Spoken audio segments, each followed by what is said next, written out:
Alright, day one's coming to a close. Great Salt Lake mapping expedition. Made it up here.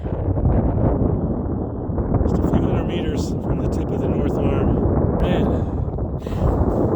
just getting my wet clothes. It was brutal all day. Headwind coming straight at me.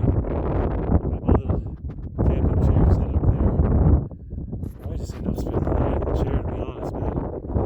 It's pretty brutal out here. It's 15 to 20 steady. Yeah, we'll see how it goes. Night number one, man. But I'm psyched. Made it all the way to the tip of the North. Just a few hundred meters from the tip of the Great Salt Lake on the north side. Love it.